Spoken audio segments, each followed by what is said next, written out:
Welcome to Signature TV News. I am Barikumo Ado. In the headlines, Archbishop challenges Nigerian legislators to put in place necessary framework for restructuring of the country. Court orders Kano State government to pay 10 million naira to Emir Bayero for the violation of his rights. On the foreign scene, parties in South Africa reach agreement on unity government. And in sports, NPFL suspends referee for robbing Rangers of penalty against Shooting Stars in Ibadan.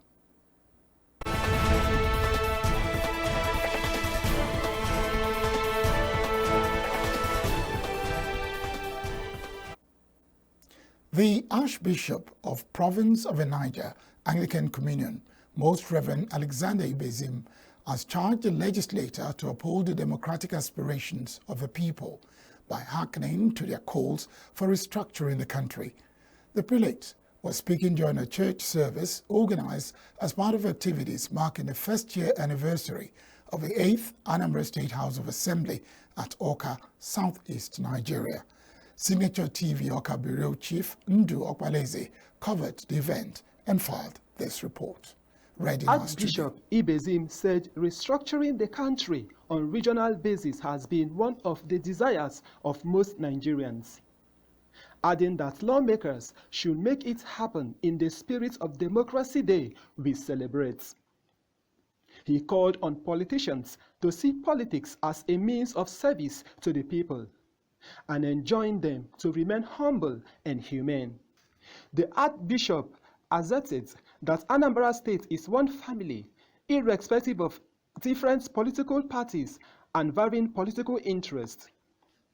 He commended the 8th Anambra State Assembly for their harmonious coexistence with the existing arm of government. Anambra State is not divided. We are one family, and any family that is not united, that family cannot move forward. Honorable Sonto, you are a good leader. The Lord will support you. The Speaker, Anambra State House of Assembly, Som Tochukwu Udeze, in his speech on the occasion, revealed that commonality of papers of members led to the passage of 14 bills, out of which 12 have been assented by Governor Chukwuma Soludo. He expressed delight that members were mindful of their people by embarking on constituency projects and empowerment programs that were impactful. Vision to be the best state legislature in Nigeria, championing the interests of people of Anambra through effective, accountable, independent, and responsible representation. Our mission is to effectively represent the Anambra and now quality laws and ensure judicial use of state resources in order to promote the well-being of our people. This cardinal agenda drives the soul and spirit of 8th Assembly to diligently discharge our constitutional responsibilities of lawmaking, representation, and oversight. Governor Chukwuma Soludo, who was represented by his deputy, Dr. Onyekachi Ibezim, remarked that his government will continue to upgrade the living standards of Ndi Anambra through international multifaceted development approaches. We believed in ourselves, and here we are celebrating today. It's like the Archbishop has charged us to remember that we have no other states than Anambra State. We may have our political divides, we may have our religious divides, but as a people, we must remember that Anambra is first. So we want to congratulate you, congratulate all of us. And this is a celebration to beckon on us for more work. The State Chief Judge, Justice Onochie Anyachebelo, and high-ranking judicial officers, as well as traditional rulers, religious leaders, and party chieftains, graced the occasion. The Abia State House of Assembly has threatened to terminate its contract with Innocent Vehicles Manufacturing Limited for allegedly reneging on agreement to produce vehicles for all the lawmakers.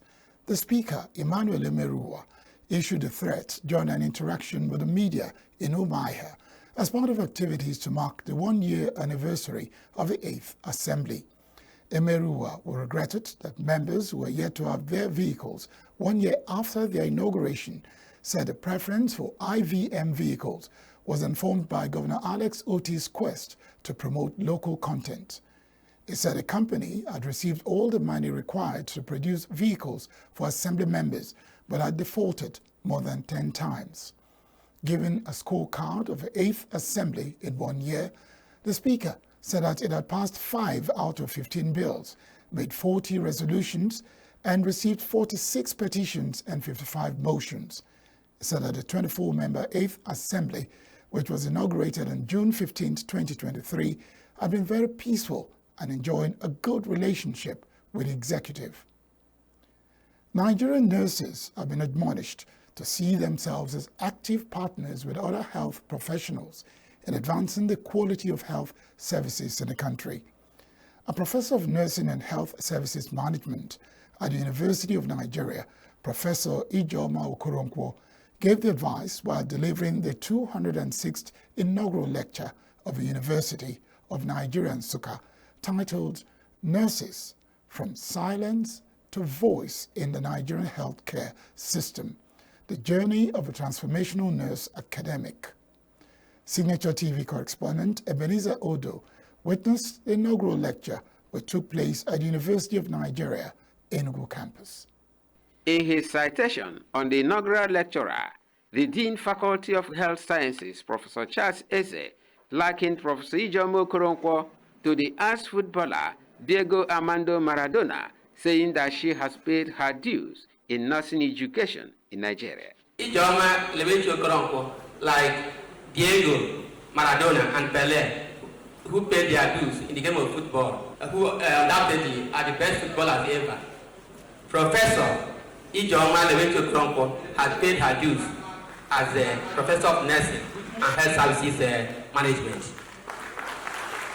In her lecture, Professor Okoronkwo explained to her audience, made up of the academia, students, and captains of industry, that it is crucial for nurses to recognize the significance of adding their voice and constantly strive for excellence in patient care, education, leadership, and policy advocacy in Nigeria.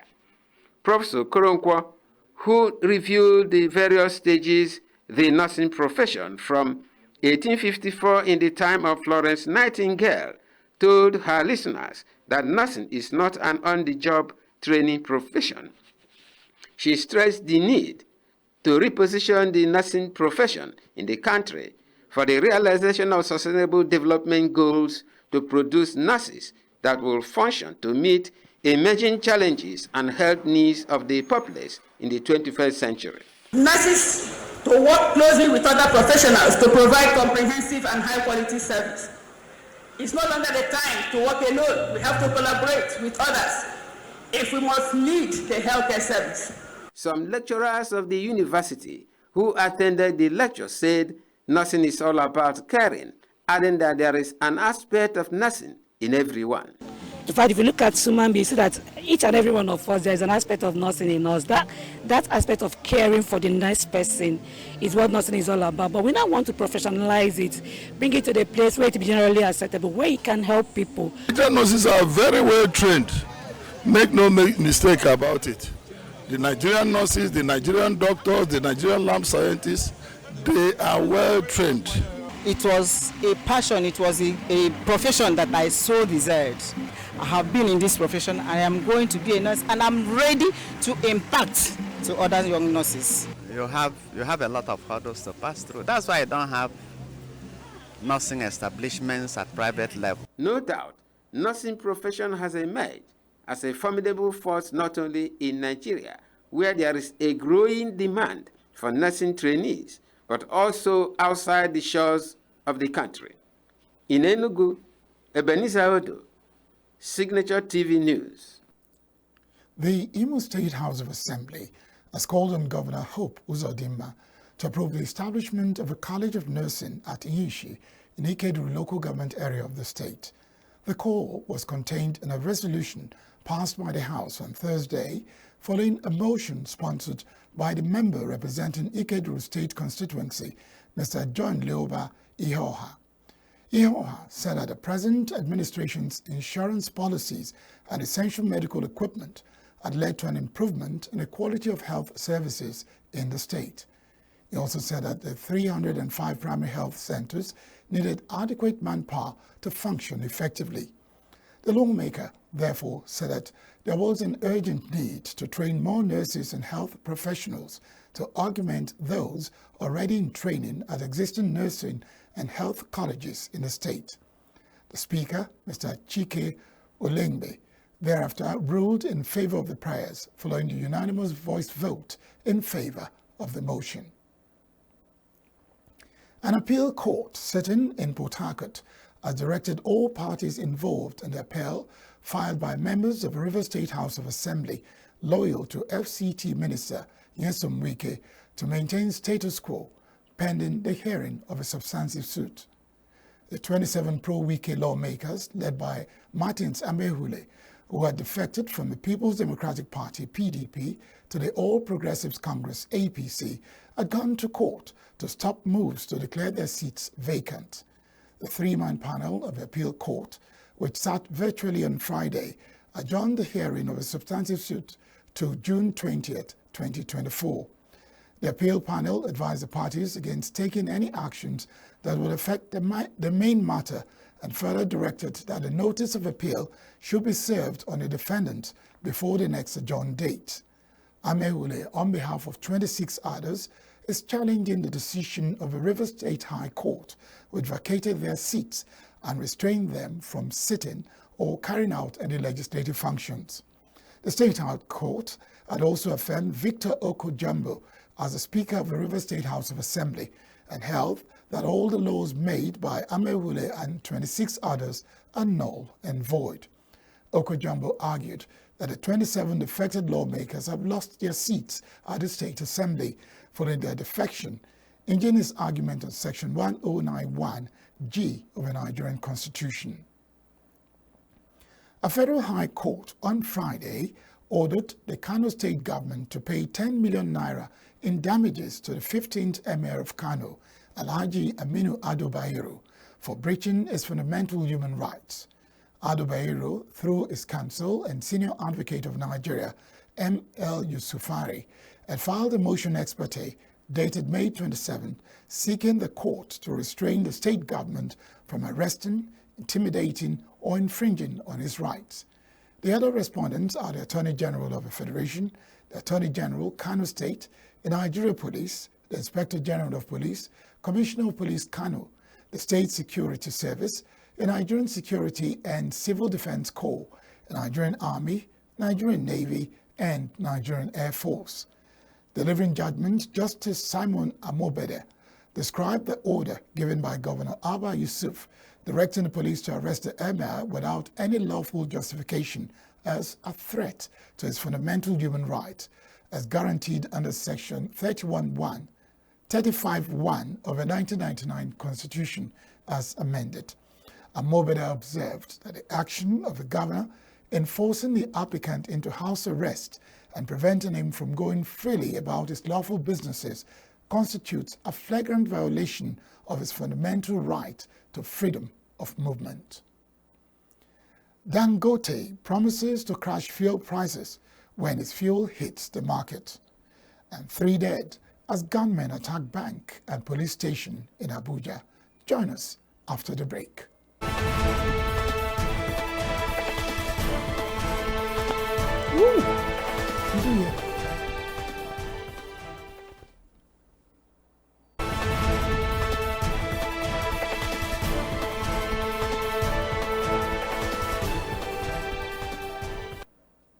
The chairman of Dangote Group, Aliko Dangote, says its $20 billion, 650,000 barrels per day refinery will crash the price of fuel just as it reduced the price of diesel in Nigeria. Dangote disclosed this at a recent Afri-Exim Bank annual meeting and Afri-Caribbean Trade and Investment Forum in Nassau, the Bahamas, explained how the price of diesel fell from 1,700 naira to 1,200 naira when its diesel flooded the Nigerian market. He noted that its refinery currently has 4.78 billion litres of storage capacity for refined petroleum products. He observed that with currency now back up to about 1,500 naira per dollar, the price of diesel is still below 1,200 naira, describing it as a big improvement. Dangote said the country does not have strategic reserves in terms of petrol, which is very dangerous, but said his company is adding another 600 million litres to the existing 4.78 billion litres capacity. Dangote alleged that the reason why international oil companies refused to sell crude oil to his refinery was that they did not want him to succeed. Recall that Dangote Refinery recently shifted the date to commence supply of fuel to July 10th. 3 persons were killed while 1 sustained injuries when a mining pit collapsed at Basakowa, a village in Adun community of Niger State. The Director General of Niger State Emergency Management Agency in Sema, Abdullahi Baba Ara, who confirmed the incident, said the incident occurred on Thursday and involved local miners who were said to be carrying out mining activities illegally. The incident is coming barely 1 week after a mining pit collapsed in Kalgur community, killing 1 person and trapping 14 persons who were still in the pit. Gunmen suspected to be bandits have attacked the Abaji Divisional Police Headquarters in Abuja and robbed a branch of a commercial bank in the area. The assailants, numbering about 15, invaded the bank and the police facility simultaneously on Thursday evening. A police officer and 2 of the suspects were killed during the attack. The police public relations officer in the Federal Capital Territory, Josephine Ade, who confirmed the incident on Friday, said operatives of the command in a combined operation with the military engaged the armed men in a gun duel leading to the casualties. Ade added that 3 suspects, including the leader of the criminal gang, identified simply as Osman, were apprehended by the security agents. Angry mobs in the area set the body of one of the deceased suspects ablaze. A driving institute, the Professional Driving and Safety Academy, says it is organizing a free road safety education for drivers and riders to reduce road traffic crashes. The project coordinator, Jide Owatumise, said this in a statement in Abuja that the academy would also organize best driving competitions for drivers and riders to improve their performance. He said the objective of the event was to promote road safety education among all categories of road users for sustained safety on Nigerian roads. This, according to him, conforms with the UN Decade of Action for Road Safety 2021 to 2030, Nigeria Road Safety Strategy 2021 to 2030, and the resolutions of the National Council on Transportation, December 8, 2022. Owatumise said that the essence of the competition and the free road safety education was to address causative factors relating to road mishaps in the country, complement the laudable efforts in road traffic crash reduction by relevant stakeholders and other well-meaning Nigerians. Several national and global research reports have affirmed that over 80% of road traffic crashes are caused by human factors, while over 70% are attributed to drivers. A talented Nigerian singer, Blessing Jimbroma, has declared her intention to break the Guinness World Record 105 hours in a singing marathon event. Jimbroma told the news agency of Nigeria in an interview in Abuja that she would target to surpass the current record of 105 hours singing marathon held by an Indian singer, Sunil Wagner, with a new record of 144 hours of singing. She said her aim was not only to etch her name in the annals of music history, but to inspire aspiring singers and performers to dream big and push beyond their limits. Jimbroma said successfully breaking the record would inspire countless young Nigerians to pursue their dreams, no matter how ambitious they might seem. She said the marathon, scheduled for July 27 to August 2nd, was open to the public at 9 a.m. daily at Unique Park Gardens, Sky Memorial, Zone 5, Abuja. The Catholic Bishop of Nsukka Diocese in Enugu State, southeast Nigeria, Most Reverend Godfrey Ona, has criticized the current system that produces today's leaders, which robs the country of its best and brightest. It is symptomatic that in Nigeria we celebrate democracy on a day that democracy was denied. And I want to emphasize that although no human institution is perfect, the system of government we call democracy in Nigeria is an abuse of words. Because neither the institutions of democracy, nor the organs, nor even the process or the conditions that make democracy possible are present in this country.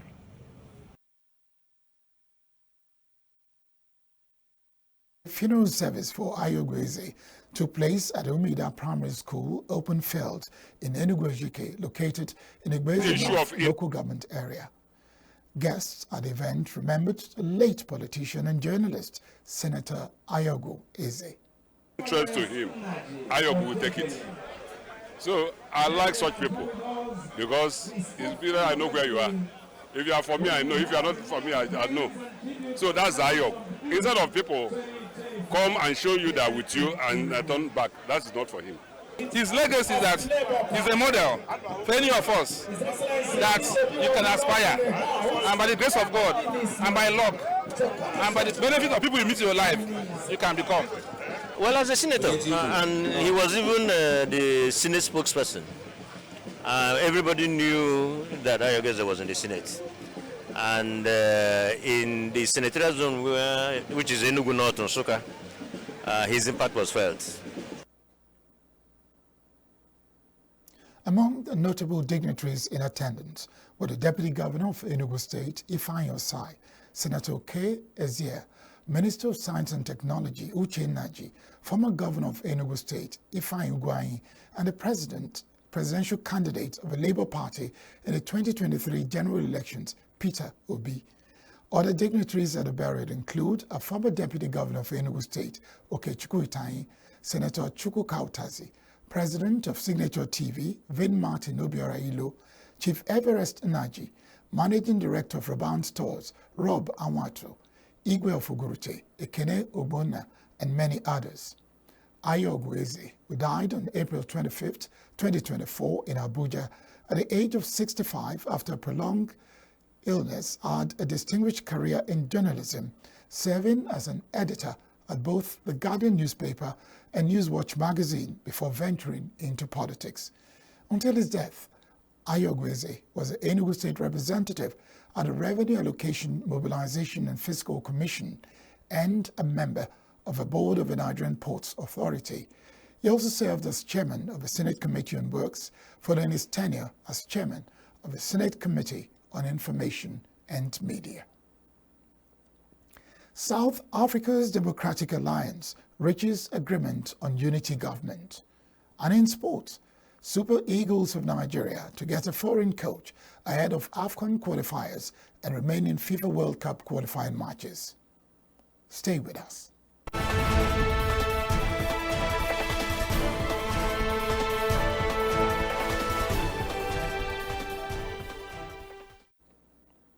South Africa's Democratic Alliance, DA, has reached an agreement on joining a government of national unity with the African National Congress after 2 weeks of negotiations.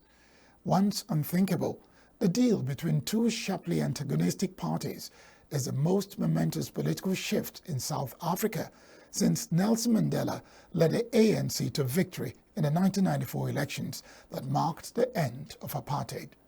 The ANC lost its majority for the first time in an election on May 29th and has spent 2 weeks locked in intensive behind-the-scenes talks with other parties, which came down to the wire on Friday morning as the new parliament was convening.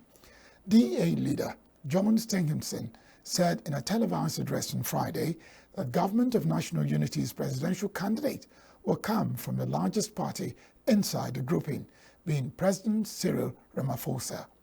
Two smaller parties, the Socially Conservative Inkatha Freedom Party and the right-wing Patriotic Alliance, would also take part in the unity government.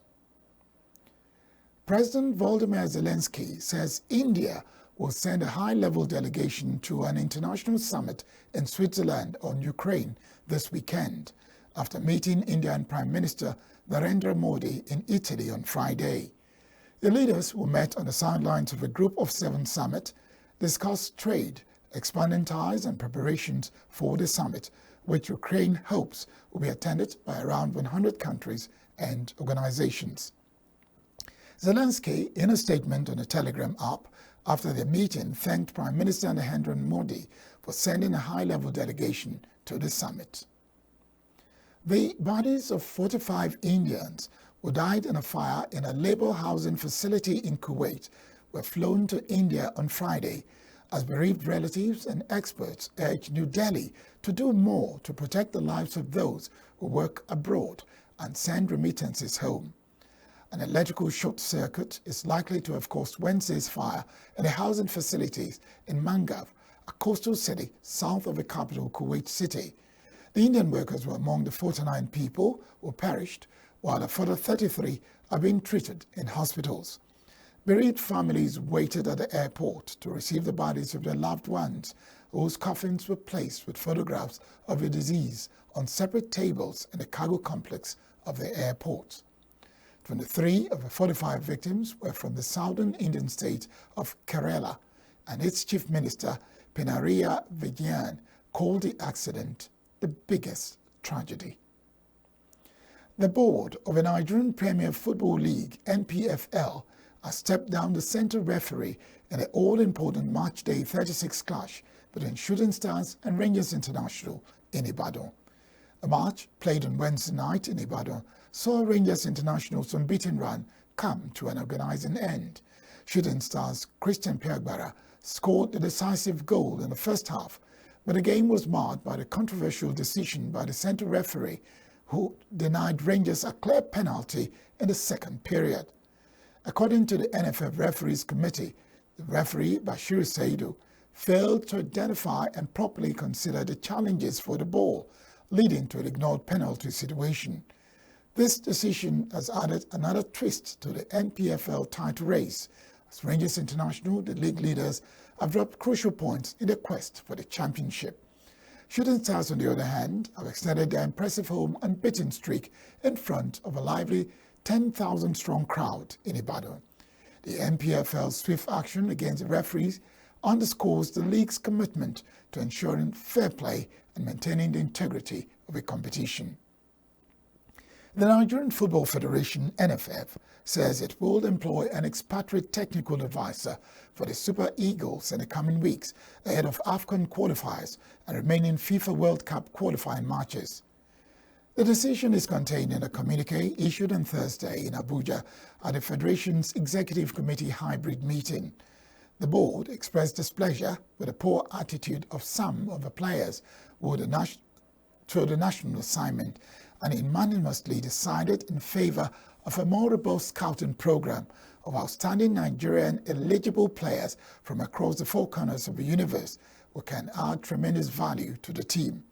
The Executive Committee apologized to Nigerians for the dismal output and subsequent very poor returns of the senior men national team, Super Eagles, in 4 out of 10 matches in the ongoing qualification series of the 2026 FIFA World Cup finals.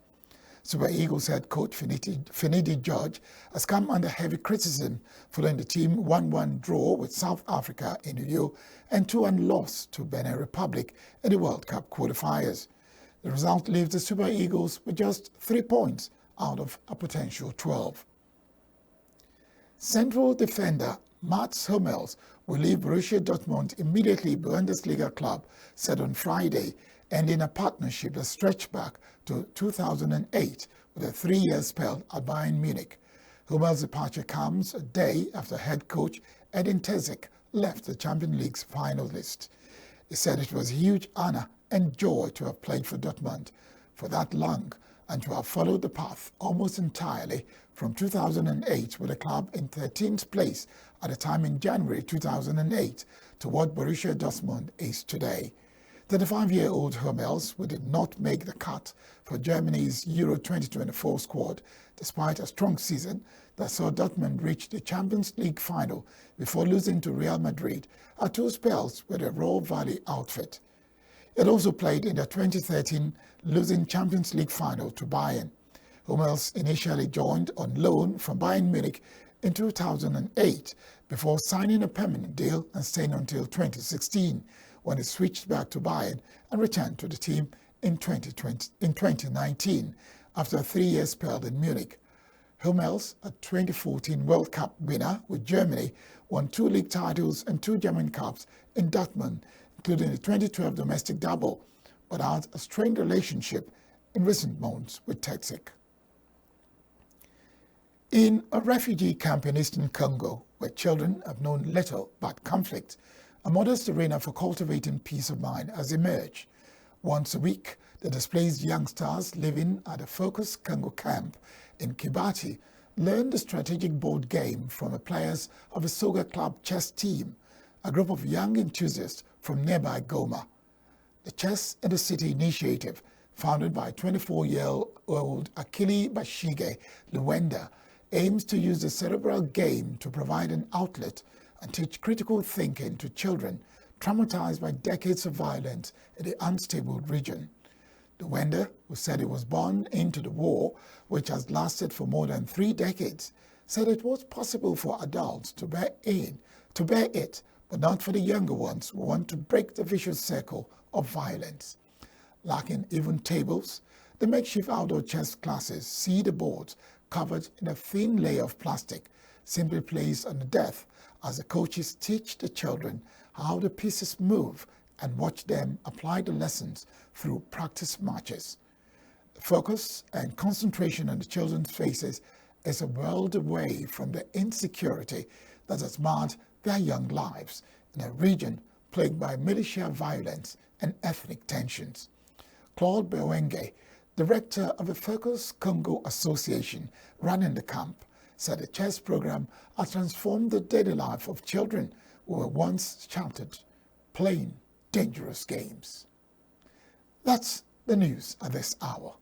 I am Barikumo Ado. Thanks for joining us.